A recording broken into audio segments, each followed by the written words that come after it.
Alright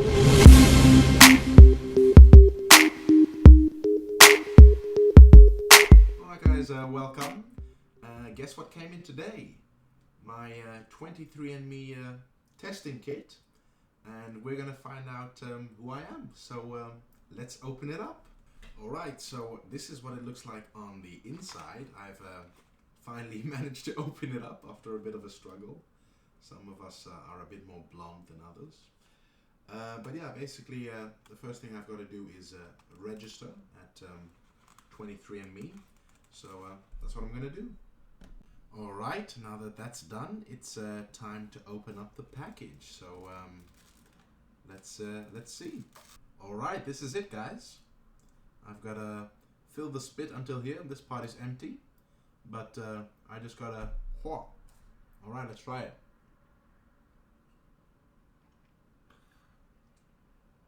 Alright, in one go, guys.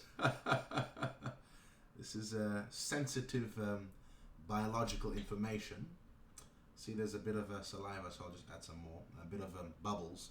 The bubbles apparently don't count into the sample, obviously. Alright,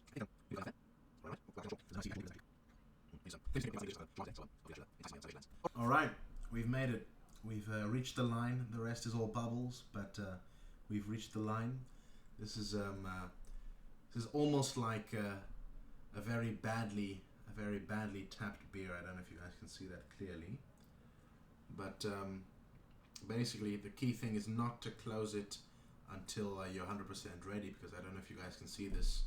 There's actually a little bit of liquid here inside, and once you close that cap, the liquid mixes with the saliva. I don't know what it does, you know, something scientific. But alright, I'm ready to close. Alright, that's sorted out and ready for shipping. Yeah, no, I'm very interested to find out what the results are, and so I thought, let me just tell you guys a little bit about my family history and what we can expect. As you can see, maybe by the flags, maybe by my face, I've got a father. He's European. He's from the Netherlands. You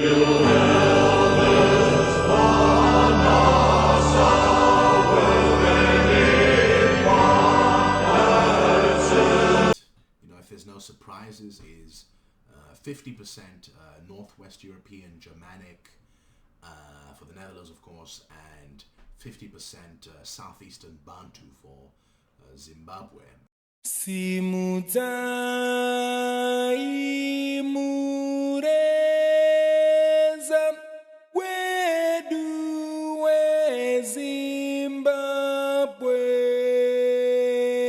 Because my mother is from the Shona ethnic group of Zimbabwe, which is a Bantu group, as are most groups in southern Africa. So the only surprises I would expect, well, on the European side would be my father. He's a little bit swarthy, you know, dark-haired, not too tall, and he claims, at least, that that's because of Spanish ancestry. And how would that come? Well, basically, my father is from the south of the Netherlands, from an area called Brabant, and in the areas south of the river, south of the Rhine River, in the southern part of the Netherlands, people are actually 2 centimeters taller than people from the north, and people also tend to have darker hair, not as many blondes in that part of the country. And so many people say that it has to do with the Spanish, and basically back in the 1500s the Netherlands was part of the Spanish Empire, and there was basically a war of liberation called the 80 Years' War, in which the Dutch people fought to free themselves from Spanish rule.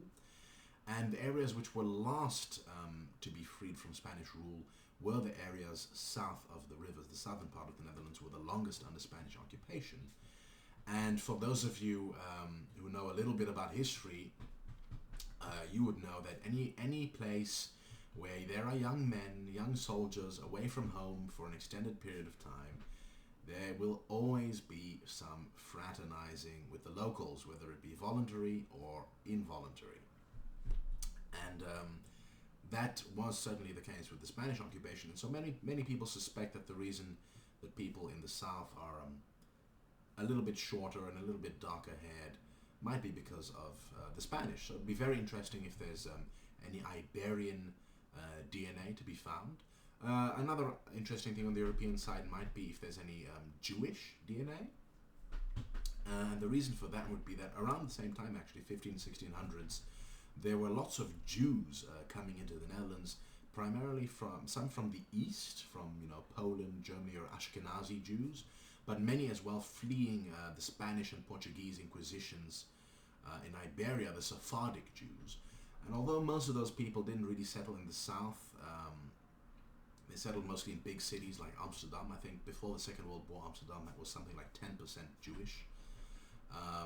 And my own family is, on the father's side, 100% Catholic.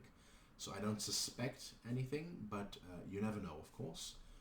Jews, many people who don't think they have Jewish ancestry do turn out to have something like 1% or whatever. So that's the European side. The only surprises that I'd expect on the European side. On the African side, as I said, my mother is Shona, so I'm expecting it to just be, 100%, 50% Southeastern Bantu. However, as some of you might know, the Bantu peoples are not 100% indigenous to Southern Africa. Actually, the Bantu peoples originate from what is now known as Cameroon in Western Central Africa. And around 2,000 or 3,000 years ago, there was a massive migration, one of the largest in history, a massive migration out of that area into Central, Southern and Eastern Africa of Bantu peoples known as the Bantu expansion. And they basically either displaced, removed or assimilated the indigenous Khoisan peoples. And for those of you who don't know, the Khoisan peoples are a collection of peoples who are distinct from Bantu peoples. Not all Africans are the same. So your stereotypical black African look is the Bantu look, but the Khoisan are culturally and physically distinct. They do tend to be shorter. They tend to be a bit lighter skinned. They have sort of slanted eyes, a bit like Chinese people. And their lifestyle was mostly hunter-gatherer, and they was living in the Stone Age, having stone tools, whereas the Bantu people were agriculturalists. They were settled farmers, sedentary farmers, and they used iron tools, and so that enabled them to displace the Khoisan peoples. But many were also absorbed and assimilated into the Bantu, and so it's not uncommon that people who are culturally 100% belonging to a Bantu ethnic group could have some Khoisan DNA. So that would be interesting on my mother's side. The other thing that might be interesting is if, I don't know how detailed 23andMe is in their data analysis, so if they just give Bantu, then it doesn't really matter what the ethnic mix is. But if they're a bit more specific, then they might find some interesting things. It is true that my mother is Shona, however, she's not 100% of her ancestry is Shona. In Zimbabwe, you have two main ethnic groups: the Shona, who are about 75% of the population, and the Ndebele people, who are about 15% of the population. But the Ndebele people have been in the country only relatively recently. And for those of you who don't know, perhaps some of you have heard of Shaka Zulu. Shaka Zulu was basically a powerful king of the Zulu people in what is now southeastern South Africa. And he used what were at the time brilliant military tactics to engage in vast conquests in what is now southeastern South Africa, conquering and absorbing many people and displacing many others, leading to a series of migrations and destabilization known as the Mfecane. And besides being a great conqueror, Shaka Zulu was also quite a brutal and authoritarian leader, which generated a lot of enemies. In the end, I think he was killed by his own half-brother. But before that happened, one of his sort of sub-chiefs, a man known as Mzilikazi, actually started a rebellion against him, and he was crushed. He was utterly crushed, and so him and his supporters, the Kumalo people, were forced to flee Zululand. and they fled into what is now, initially into what is now sort of northern South Africa, the area around Pretoria and Johannesburg, and using the same military tactics as the Zulu, they conquered the local people, and they came to be known, Mzilikazi and his supporters, as the Ndebele. However, not long after that, there was another migration of white Afrikaner settlers from the Cape Colony. The Cape Colony had recently been taken over by the British, and many white Afrikaner settlers were dissatisfied with British rule, and they decided to flee in what was known as the Great Trek into the interior to find new lands. And so they allied themselves to some of the local tribes and drove out the Ndebele. And so the Ndebele, together with some of the people they'd assimilated, moved even further north into what is now Western Zimbabwe, where through a combination of marriage and conquest, they took control of that area of Western Zimbabwe and assimilated the local people. So most Ndebele Zimbabweans today are not actually descended from that initial group from South Africa of Zulus. They're actually just descended from the people who were always living there, but became assimilated culturally. So it's not that Ndebele people are somehow less Zimbabwean for tribalists who might accuse them of that. Nevertheless, Mzilikazi and his followers went into the west. However, there was a small splinter group that went into the east. My mother is from the far east of Zimbabwe, not at all from the west. And that small splinter group settled in an area called Chipinge, and they were assimilated into the local Shona people. However, they did leave behind some influences, notably surnames, and also in language. And now a key thing to know about the Shona language is that it doesn't contain the letter L. Literally, that sounds surprising, but there are no words in Shona which have the letter L. Even words that are derived from English that have an L, in Shona it changes to an R. For instance, the word bicycle in Shona is not bicycolo, it's bazkoro. So the L changes to an R. However, in the area of Chipinge, there's a dialect spoken called Ndau, a dialect of Shona, where there are some words which have L, and many surnames there also, like Sitole, have contain an L and are clearly derived from Ndebele or Zulu origin. And so my mother's her maiden surname, before she married my father, of course, was Dliwayo, which is very much an Ndebele or Zulu sounding surname. And actually, my mother's father, my grandfather, could still speak Zulu. I think it might have even been his first language. I'm not 100% sure about that. But he was basically the last step in that assimilation process. My mother only, her first language is Shona. Obviously, she speaks English as well, but she is not able to speak Ndebele or Zulu. So she, in a sense, she is totally assimilated. But my grandfather could still speak that language. And he was basically the last in that process. So if Ancestry DNA, if 23andMe, is any more detailed in their analysis, it would be interesting to see if they can distinguish between the ethnic groups or between the regions, see if those migrations happened. Otherwise, both the Ndebele, the Zulu, and the Shona people are all Bantu ethnic groups. So in that case, if they're not any more detailed, I'm just expecting them to say Southeastern Bantu, and if there's any Khoisan in there, then I'm expecting them to say something like Khoisan or Southeastern Hunter-Gatherer. I'm not sure exactly how they label it on 23andMe. But yeah, so those are the only surprises that I'm expecting. The only surprising thing, other surprising thing would be if it would not be exactly 50% African European. Or if there would be something else in there in the mix. It is true that there was in medieval times, right up until I think the 1600s or so, the Indian Ocean trade between Arabs and Swahili city-states on the east coast of Africa, and that the Kingdom of Great Zimbabwe, which was located in modern-day Zimbabwe in the interior, was engaged in that trade. However, the Arab traders only went to the coast, and so they traded with the Swahili middlemen and not directly into the interior with the Kingdom of Great Zimbabwe. So I don't expect there to be any Arab or Indian DNA. That would be very surprising because very few Arabs or Indian traders went into the interior. Most of them stayed on the coasts. So I'm really just expecting 50% Northwestern European, Germanic, and 50% Southeastern Bantu. But I'm very interested to see if there's any surprises.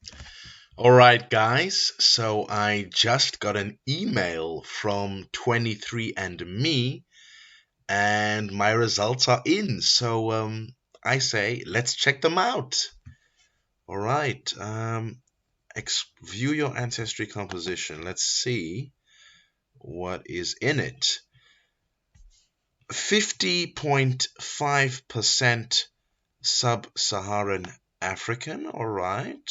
50-50. That's what I thought. European 48.3%.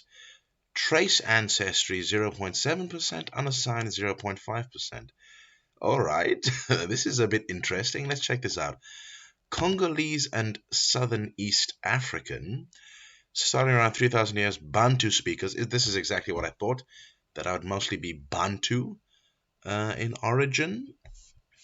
Indeed, Southern East African, 30.5%. Although I'm wondering why it's only showing sort of Central and East Africa, not Southern Africa. It's Kenya and Tanzania it's talking about. I guess it's because people from Zimbabwe and such came from the north.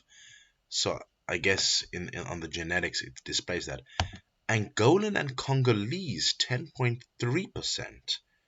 Okay, that seems a bit surprising. Although again, I think this is again part of the Bantu migrations. So I guess that's not too surprising, but it's just interesting.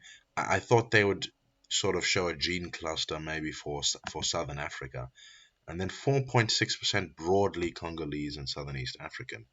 So I don't know if that includes, because I don't know if you guys can see, but Zimbabwe is right here on the map, and then but it shows the gene group as being from this part of Africa. So I assume that's because the Bantu migrations happened, quite recently, 3,000 years ago. That's very short in genetic history. But anyway, yeah, I guess that's not too surprising. That is kind of what I predicted. West African 2%.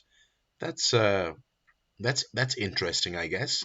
But I guess with any genetics, you will always have traces of all sorts of things, So that's very interesting. Nigerian 0.3%, broadly West African 1.7%.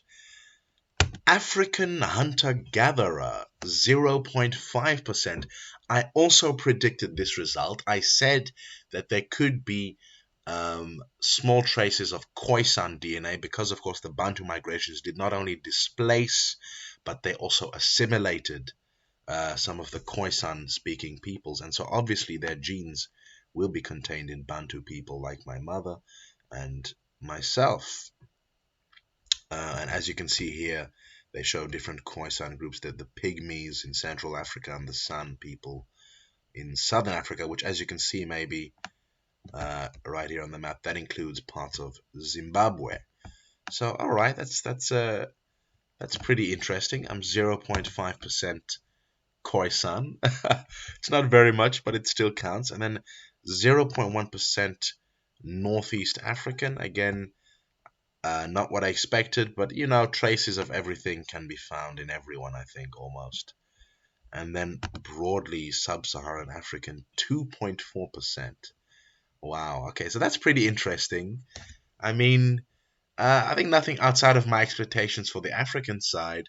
I was just a bit confused, I guess, about the whole Congolese East African thing. I guess people from Southern Africa are included in that because they came from the north. So I guess that's what it means. And then, yeah, it was interesting that I have some Khoisan DNA. So let's check out the European side. 48.3% European. Of that is 38.6% Northwest European. I guess that's not too surprising. If we zoom on in it, French and German 25.4%. And I think if you can see here, it's zooming in even to specific regions. What does it say actually? French and German obviously includes Germanic and Celtic people, including the Netherlands, exactly. But if you look here, they even get more specific. In the last 200 years, your ancestors may have lived in the following locations, and it shows specific provinces of the Netherlands, with the highest confidence for Zuid-Holland, South Holland, and Brabant, which is where my father comes from. He comes from roundabout here, a village roundabout here, and now we have the DNA evidence to show that my family's from there. I'm not sure why there is greater confidence for Zuid-Holland. Maybe there was some family members who came from there as well that we don't know about in the more remote past. But it shows for sure I'm definitely from North Brabant, which is very fascinating. Limburg as well, it shows North Holland, Friesland, Gelderland, and then even a possible match for Germany. That is very interesting. But the highly likely match is for the Netherlands, and especially North Brabant and Zuid-Holland as well. But wow, this is very interesting that they could be this specific for the European part of the DNA. I guess that probably has to do with the fact that more white people are taking the DNA test, because I think it's mostly people in Western countries taking these tests, so that'll obviously mean there'll be more white people. So it would be nice if they could be a bit more specific with the African DNA as they were with this. But I guess we just have to wait for more people to take the test. Then they can get more detail. But wow, this is very interesting. So at least 25.4% of my DNA is basically Germanic, you could say, and from the Netherlands specifically, even DNA evidence to show that. British and Irish is also very fascinating, 3.3%. I don't know. Sometimes I have a lot of reverence for the British culture, and now we have maybe it was always something that was in me. Well, no, 3.3% is not that much, but that's very fascinating. Scandinavian, 0.3%, and then broadly Northwest European, 9.6%, and I think that's basically just Germanic as well again. So basically, I'm almost 40% Germanic. Ho ho! But what is this down here? Southern European, 5.9%, with Spanish and Portuguese 2.4%, and broadly Southern European at 3.5%. This confirms the theory that my father had. My father was right. We do have Spanish blood. This is fascinating, because I always thought that this was just a rumor or something my father made up, because him and his sister, my aunt, are, as I said earlier in the video, a bit swarthy. They have dark hair. Many people in the southern Netherlands are shorter on average. They have darker hair on average, less blonde people. And people always say it's because of the Spanish occupation. And now, now we have DNA evidence to show that. And this is not an insignificant amount. I mean, 5.9%, that's like a great-great-grandparent or something like that. That's not insignificant. That's not just 0.1%. This is significant. And that's very interesting. That means we actually do have Spanish ancestors. And so my father was right. And maybe his appearance has to do with the fact that he has Spanish DNA. So this is wow. This this is fascinating that this rumor is actually confirmed by DNA evidence. I mean, yeah. And then broadly European is 3.8%. All right. So that's wow. Okay. So all of the suspicions that I raised in the video have basically been confirmed. I'm Bantu, I'm Germanic, I'm Khoisan, and I'm Spanish, Iberian. That's fascinating. Trace ancestry. Let's check that out. Western Asian, 0.5%, and broadly Western Asian, North African, 0.2%. So essentially, I'm Arab. Essentially, there's also DNA from the Middle East and North Africa in there. And that I wasn't even expecting this, but that confirms, that may or may not confirm, that could confirm two theories that I raised in the video. The one could be that the Arab Indian Ocean trade with East Africa and the Swahili city-states, that also reached Zimbabwe. Or it could be that this is this has come through the Spanish side, so that in Spain, which was controlled by the Moors, North African Moors, for 800 years, most Spanish people have 5 to 10% North African DNA. So it could be that the ancestors that came from Spain themselves had trace amounts of North African DNA, and that's where this comes from. So that's very fascinating, that by hook or by crook, somehow North African Middle Eastern DNA has come in there.